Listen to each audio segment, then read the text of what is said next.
I moved my family to the countryside 5 years ago, trading the crowded streets and constant noise of city life for open fields and star-filled skis. Our ranch sat on 15 acres at the edge of Whispering Pines, a small community that balanced rural charm with modern conveniences. The property was everything we had dreamed of: a weathered but sturdy farmhouse, a large wooden barn that I renovated myself, and enough pasture for my 3 horses to roam freely. My wife Sarah cultivated a garden that yielded vegetables for our table throughout the summer. Our 2 children, Emma and Liam, thrived in the open spaces, building forts and creating adventures far from the glow of electronic screens. I did not know when we purchased the property that Whispering Pines had an HOA. It seemed contradictory to the independent spirit of country living. The homeowners association was small, consisting of 7 board members who mostly concerned themselves with maintaining the community entrance and organizing the annual summer barbecue. For the first 3 years, our interaction with the HOA was limited to paying modest annual dues and occasionally attending community meetings. That changed when Karen Westfield was elected as board president. Karen had moved from an exclusive suburb in the city approximately 1 year prior to her election. She lived in the largest house in our community, a sprawling modern structure that stood in stark contrast to the rustic charm of the other homes. Karen made it clear from the beginning that she intended to elevate Whispering Pines to match the prestigious communities she was accustomed to. I first encountered Karen 6 months after her election. She approached me at the community mailboxes, clipboard in hand and oversized designer sunglasses perched on her nose despite the cloudy day. "Mr. Mitchell," she said, not bothering with a greeting, "I notice that you have been storing construction materials behind your barn. The HOA bylaws clearly state that all properties must be kept in a neat and orderly condition at all times." The construction materials she referred to were the lumber I was using to build a new stable for the horses. "I am in the middle of a project," I explained calmly. "Everything will be cleaned up when it is finished." Karen pursed her lips. "I will need to see the approved plans for any new structures. Did you submit the proper forms to the architectural committee?" I had not, because no one had ever mentioned such a requirement. The previous board had operated on common sense and neighborly respect rather than rigid enforcement of bylaws that most residents had never fully read. "I will look into that," I replied, wanting to end the conversation. 2 days later, an official letter appeared in my mailbox. It outlined multiple violations, including unauthorized construction, improper storage of materials, and even claims that my fence line encroached on community property. The letter concluded with a demand that all violations be corrected within 7 days or fines would be imposed. This became a pattern. Karen seemed to find a new violation on my property every week. The excess number of vehicles parked in my driveway when my sister visited with her family, the height of the grass in the far corner of my property, the wind chimes that supposedly created excessive noise pollution. Each complaint was documented with photographs and cited specific bylaw provisions. I tried reasoning with her. I attempted to explain that our ranch predated many of the bylaws she was enforcing. I even attended board meetings to voice my concerns about selective enforcement. But Karen had transformed the board into her personal army. The other members either supported her crusade for community standards or remained silent out of fear they would become her next target. "You chose to live in a covenant-controlled community," Karen told me after one particularly heated meeting. Her smile never reached her eyes. "If you cannot abide by the rules, perhaps this is not the right place for your lifestyle." The word lifestyle dripped with contempt as if raising horses and growing vegetables were somehow offensive. I did not engage with her baiting, but I also did not yield. Something in the way she watched me, calculating and cold, told me this was not simply about property maintenance. This was about control. As I drove home that evening, watching the sunset paint my fields in gold, I felt a deep unease settling in my chest. Karen had made it clear that she viewed my family and our ranch as incompatible with her vision for Whispering Pines. I had no idea how far she was willing to go to enforce that vision, or what I would have to become to protect what was mine. The transition from harassment to outright persecution happened gradually, then suddenly. Karen escalated from sending formal notices to imposing substantial fines.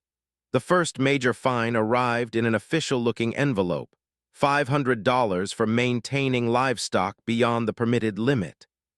The HOA bylaws did mention animal restrictions, but they contained a grandfather clause for existing properties, which clearly applied to my ranch.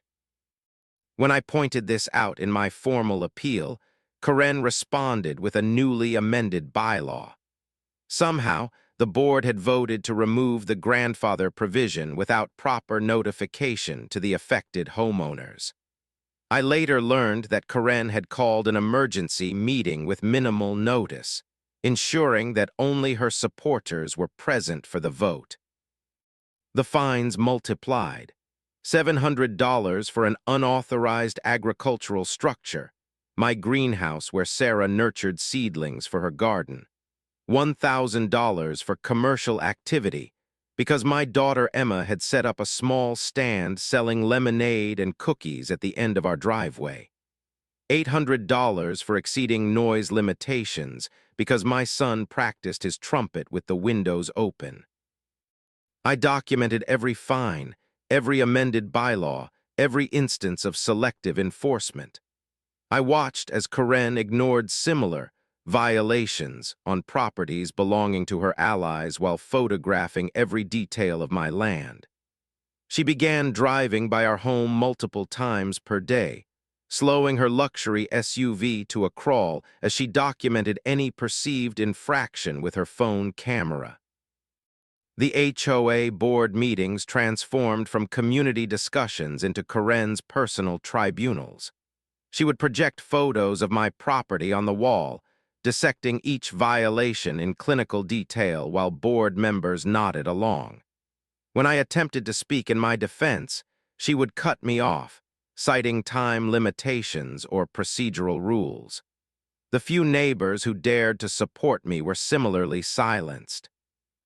"We have standards here," Karen would announce, addressing the room but looking directly at me.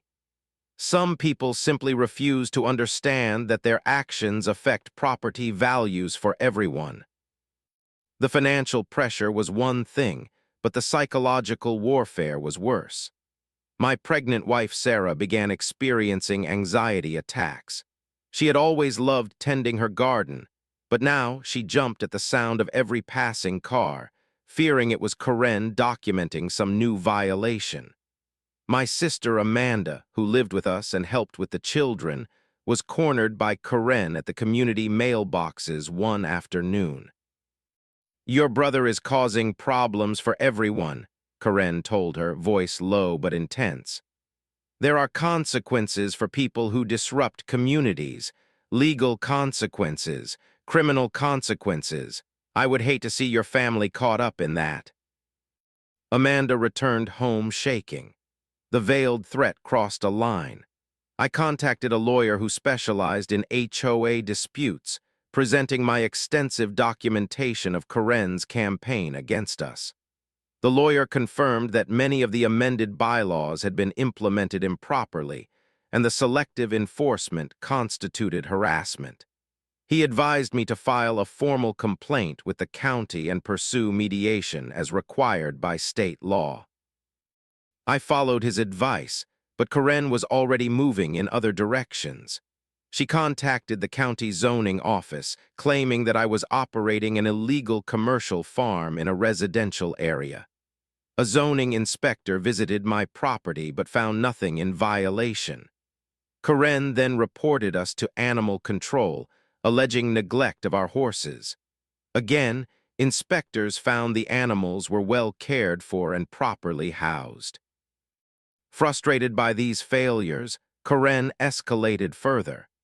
She began telling neighbors that my construction projects were reducing their property values by 15%.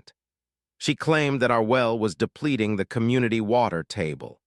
She suggested that my sister was running an unlicensed childcare facility because she watched both our children and occasionally those of a neighbor who worked night shifts.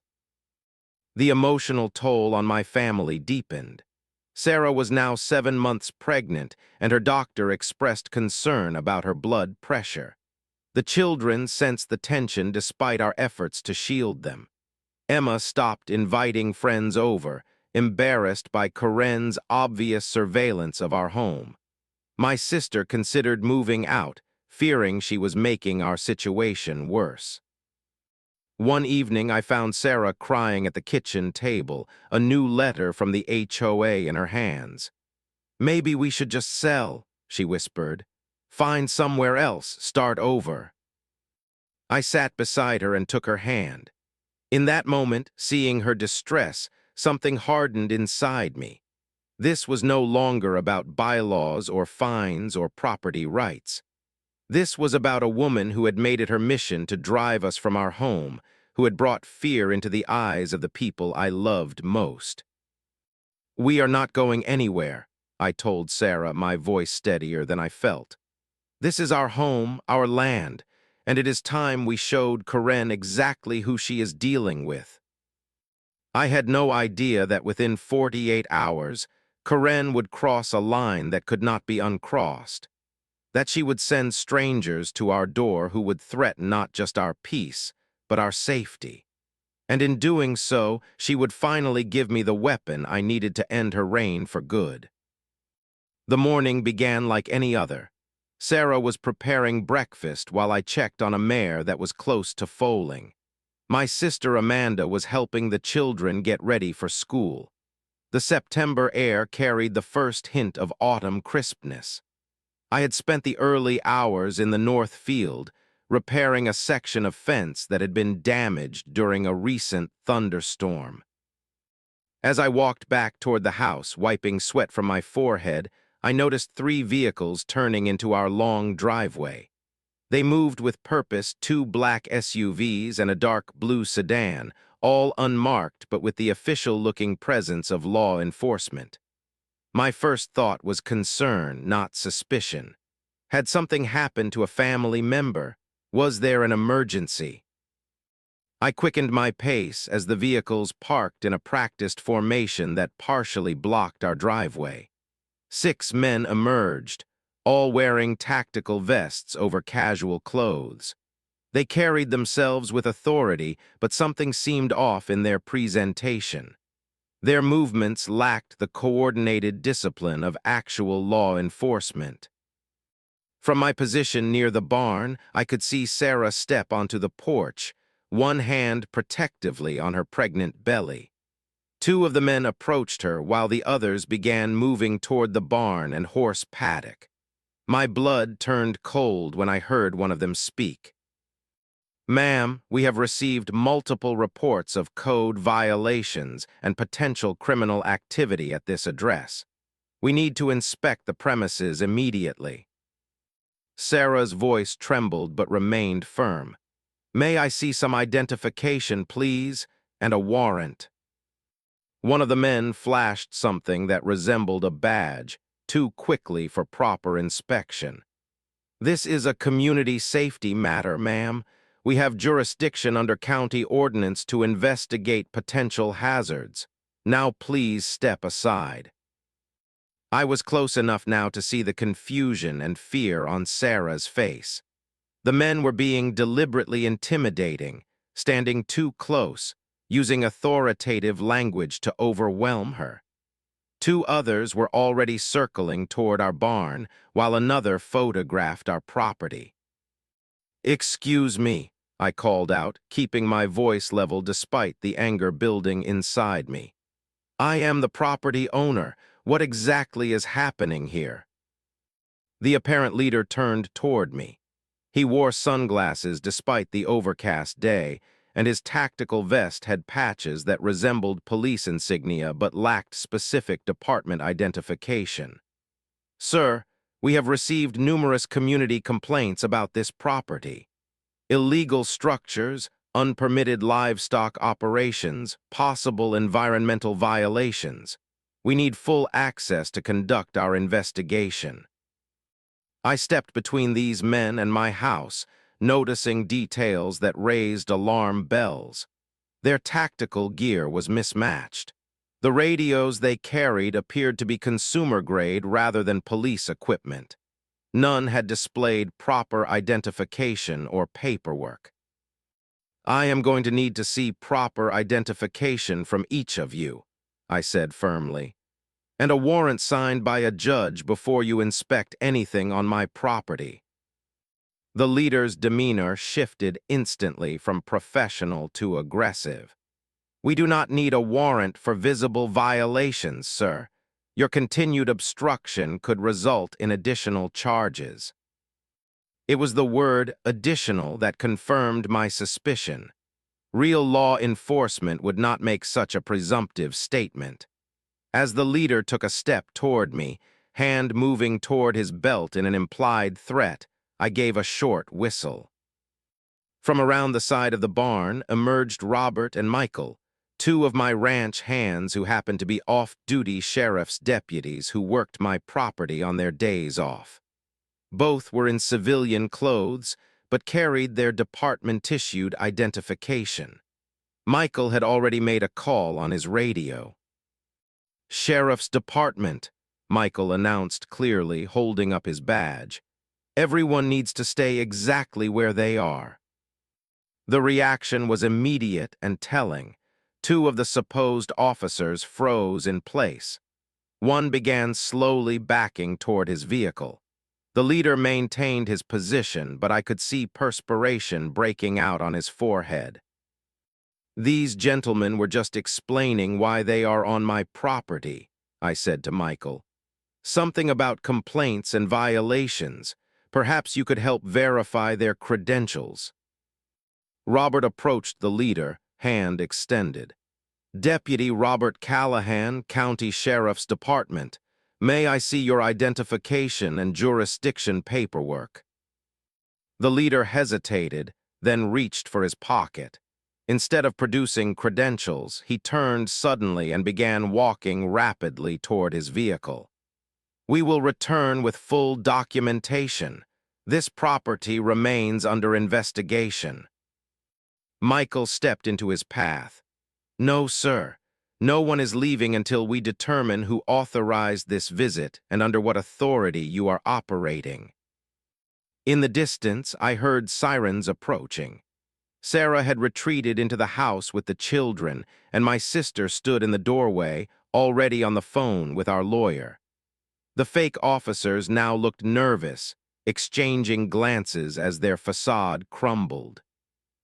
Within minutes, two marked sheriff's cruisers pulled into our driveway. The responding officers knew both Robert and Michael, which expedited the situation assessment.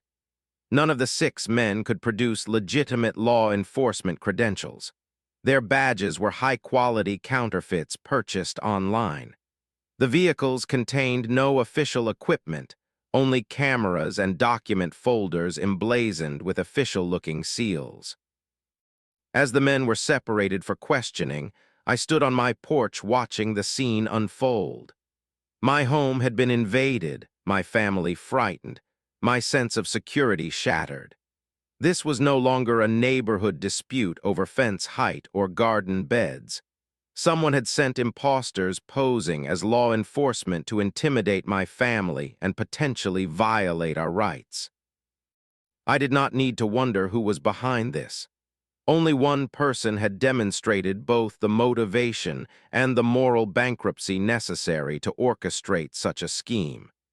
As the sheriff's deputies led the men away in handcuffs, I made a silent promise to myself and my family. Corinne's campaign of harassment had just become her biggest mistake. The aftermath of the fake raid unfolded with disturbing clarity. Sheriff Henderson himself came to our property the following day to take additional statements. A 20-year veteran of law enforcement, his weathered face registered genuine concern as he reviewed the details of the incident. Impersonating peace officers is a felony, he explained, his notebook open on our kitchen table. These individuals could face serious jail time. We need to establish who put them up to this. The investigation moved quickly. The 6 men were not career criminals, but rather security guards from a city nearly 50 miles away. They had been hired through a private security company for what they were told was an intimidation exercise, supposedly a service for property owners dealing with squatters or trespassers. They had been provided with fake badges, given minimal information, and paid in cash. 5 of the 6 refused to cooperate beyond basic statements. The 6th, however, a younger man named Trevor, cracked under the pressure of potential felony charges. He provided a detailed account of how they had been hired and what they had been instructed to do. "The lady told us to make it look official," Trevor explained to the investigators. "We were supposed to take pictures of everything, tell them they had multiple violations, and make them think they could be arrested if they did not comply. She said it was just to scare them into following community rules." Trevor could not identify Corinne by name, but his description matched her perfectly, right down to the designer sunglasses and luxury SUV. What he could provide was a phone number and meeting location. The phone was a prepaid device, but the meeting location proved more valuable. The security company's supervisor had met with the client in the parking lot of a coffee shop 15 miles from our community. The shop had surveillance cameras that captured the entire meeting. Sheriff Henderson obtained the footage, which clearly showed Corinne handing an envelope to the supervisor and gesturing emphatically as she gave instructions. I watched the footage in the sheriff's office, my hands clenched into fists so tight that my fingernails left marks on my palms. Corinne's face showed no hesitation, no moral qualms about sending armed imposters to frighten a pregnant woman and her family. She had crossed from harassment into potentially dangerous criminal behavior. More damning evidence emerged. The surveillance system at our community entrance had captured Corinne's SUV parked on a side road within view of our property during the fake raid.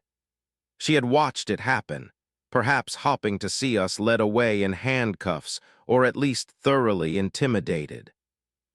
Armed with this evidence, Sheriff Henderson brought Corinne in for questioning. She appeared at the station with an attorney, refused to answer any questions, and was released pending further investigation. The county prosecutor began building a case against her for criminal conspiracy and solicitation of felony impersonation. I reported everything to our HOA attorney, who advised me to call an emergency meeting of all homeowners, not just the board. "This goes beyond HOA disputes," he explained. "The entire community needs to understand what has happened and the potential liability for the association." Word spread quickly through our small community. Neighbors who had once avoided eye contact now stopped by with casseroles and offers of support. Several admitted they had been afraid to oppose Corinne's increasingly dictatorial management of the HOA. Others confessed they had received similar threatening letters, but had simply paid the fines to avoid conflict. Even board members began distancing themselves from Corinne. The vice president, a retired accountant named Richard, called me privately to express his shock. "We had no idea she was going to this extreme," he insisted. "She told us you were violating county regulations and endangering property values. Nothing about hearing fake officers." I was not interested in excuses. Every board member who had rubber-stamped Karen's harassment campaign shared responsibility for what had happened. They had abdicated their duty to the community through complacency or cowardice. My attorney advised me to document the impact of Karen's actions on my family. Sarah's doctor provided a letter expressing concern about the stress affecting her pregnancy. My sister documented the threatening encounter at the mailboxes. The children's teachers noted behavioral changes attributed to anxiety. As the legal process advanced, I prepared for the HOA emergency meeting. This would not be about petty revenge. It would be about accountability, community safety, and preventing such abuses of power in the future. I carefully organized my evidence, practiced my statement, and steeled myself for confrontation. Karen had tried to use fear as a weapon against my family. Now she would learn what it meant to face genuine consequences for her actions. The quiet rancher she had dismissed as an easy target was about to show her exactly how wrong she had been. The community center was filled beyond capacity for the emergency HOA meeting. Neighbors stood along the walls and clustered in the doorway, all eager to witness what had become the biggest scandal in Whispering Pines history. The board members sat at their usual table facing the audience. With one conspicuous empty chair, Karen had arrived late, an obvious attempt to make an entrance. When she finally walked in, designer handbags swinging from her arm and sunglasses perched on her head despite the indoor setting, the room fell silent. She surveyed the crowd with practiced indifference before taking her seat at the center of the board table. The vice president had already called the meeting to order, another small break in her usual control. "Before we address the agenda," Karen began, attempting to seize command of the proceedings, "I want to remind everyone that rumors and hearsay about recent events should not distract us from our purpose as an association." I had positioned myself in the front row, directly in her line of sight. Beside me sat Sheriff Henderson in uniform, my attorney, and Deputy Robert, who had been present during the fake raid. Karen's eyes flickered over us, and for the first time, I saw a momentary crack in her composed facade. "Actually," Richard, the vice president, interjected, "the purpose of this meeting is specifically to address those recent events. Mr. Mitchell has invoked Article 7 of our bylaws, which allows any homeowner to call an emergency meeting to address matters of community safety and security." My attorney stood. "My client has prepared a presentation regarding incidents of harassment, intimidation, and potentially criminal actions undertaken by members of this board.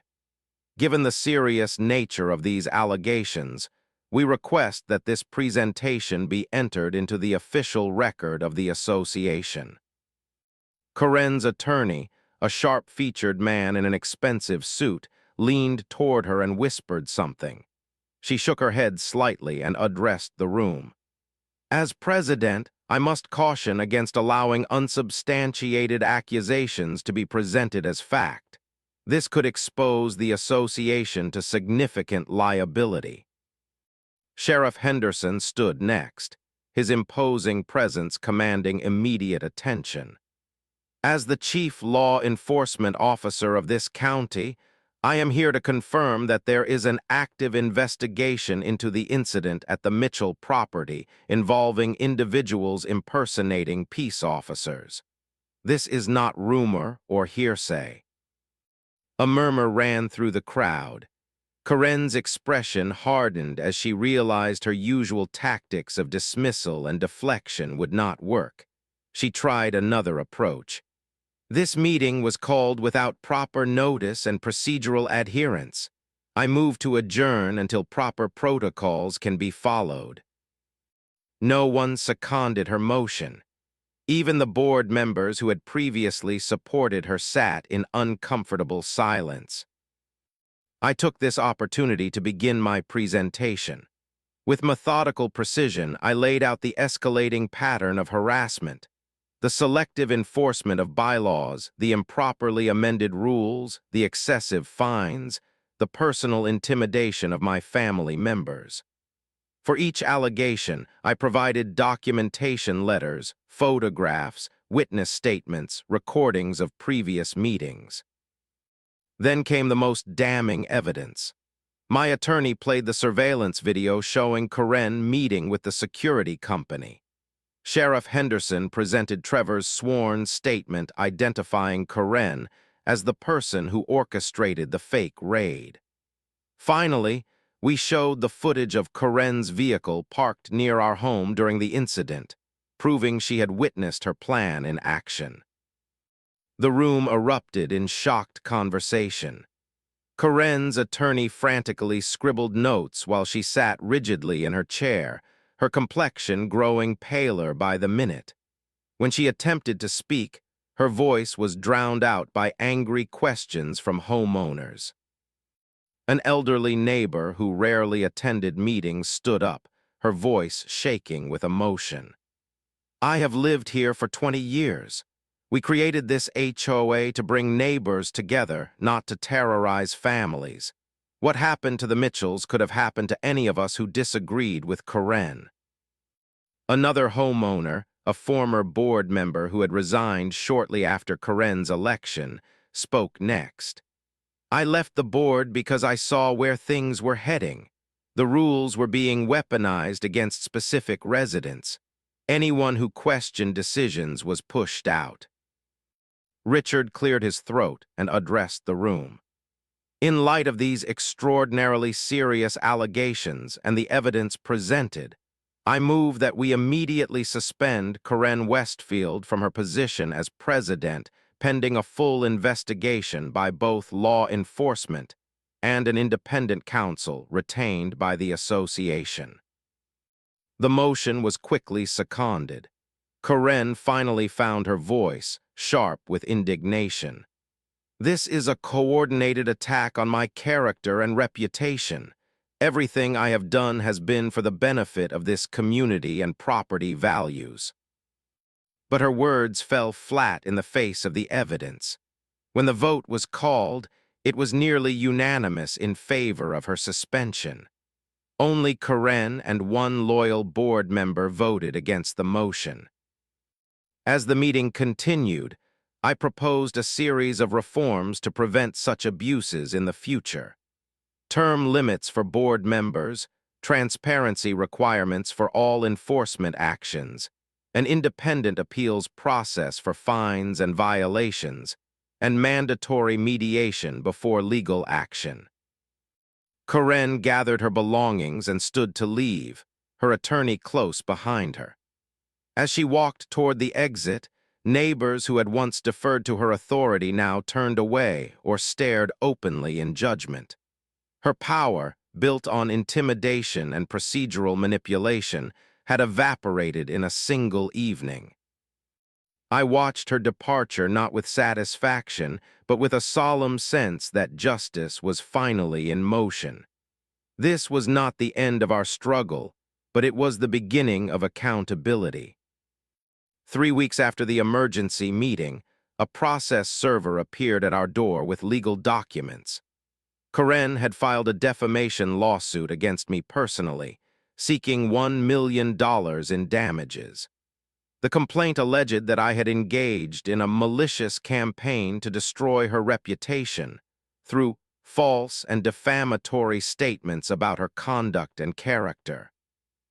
My attorney reviewed the lawsuit and called it what it was, a desperate attempt to regain control of the narrative and intimidate me into silence. The complaint specifically cited my presentation at the HOA meeting, claiming I had misrepresented evidence and manipulated the community against her. It also demanded that I publicly retract my statements and issue a formal apology. "This is actually good news," my attorney explained when we met to discuss our response. "She has opened the door to discovery, which means we can now legally demand access to all her communications regarding your property, including emails, text messages, and financial records related to the fake officers." Still, the lawsuit created significant stress. The legal process would be expensive and time-consuming. Sarah was now in her 8th month of pregnancy, and the added pressure was the last thing she needed. My sister Amanda suggested taking the children to stay with their grandparents until things settled down, but I refused to have my family further disrupted by Karen's vindictiveness. Word of the lawsuit spread quickly through the community. To my surprise, it generated not fear but outrage among our neighbors. Richard, now the acting HOA president, called to inform me that several board members had received similar legal threats from Karen in the past, which had influenced their compliance with her demands. What happened next demonstrated the true character of our community. A group of neighbors organized a fundraiser to help cover our legal expenses. They reserved the community center, prepared food, and invited everyone in Whispering Pines to attend. The event raised nearly $15,000, but more importantly, it showed Karen that she no longer held power over the neighborhood through fear. The day of our initial court hearing arrived. The courthouse steps were crowded with neighbors who had come to show support. Inside, Karen sat with her attorney, dressed impeccably and projecting confidence. I focused on remaining calm, trusting in the truth and the evidence we had gathered. The judge, an older woman with sharp eyes and a no-nonsense demeanor, reviewed the complaint and our motion to dismiss. She asked pointed questions about Karen's allegations and the evidence she claimed to possess. Karen's attorney spoke in vague terms about community standards and reputational damage, but offered little concrete proof of defamation. When it was our turn, my attorney presented the surveillance videos, the sworn statements from the fake officers, and documentation of Karen's pattern of selective enforcement and harassment. He also submitted affidavits from multiple neighbors describing similar experiences with Karen's abusive authority. The most powerful testimony came from my sister Amanda. She described the confrontation at the mailboxes, recounting Karen's veiled threats word for word.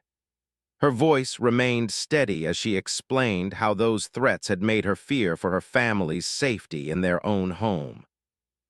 "Your Honor," my attorney concluded, "the plaintiff has filed this lawsuit not because she was defamed, but because her actual conduct was exposed to public scrutiny. Truth is an absolute defense against defamation, and every statement my client made about Ms. Westfield's actions is demonstrably true." The judge took only a brief recess before returning with her decision. She not only dismissed Karen's lawsuit, but granted our motion for sanctions against her attorney for filing a frivolous claim. Furthermore, she approved our countersuit for malicious prosecution and abuse of process to move forward. "The court finds no evidence of defamation," the judge stated clearly. "Rather, the evidence suggests an attempt to use the legal system to continue a pattern of harassment against the defendant and his family. This court will not be party to such abuse." As we exited the courtroom, a local news reporter approached us for comment. The story had attracted media attention beyond our small community, becoming an example of HOA overreach and the consequences of unchecked authority. I provided a brief statement about standing up to bullying and the importance of community support. Karen brushed past reporters without comment, her face tight with anger and humiliation. Her attorney looked equally displeased, perhaps considering the professional consequences of the sanctions against him. They had gambled on intimidating me into submission and had instead magnified their defeat. That evening, as my family gathered around our dinner table, there was a palpable sense of relief. The lawsuit had been Karen's last desperate attempt to maintain control, and it had failed completely. Now the focus could shift from defense to healing, both for my family and for our community. The legal battle had confirmed what I had believed from the beginning.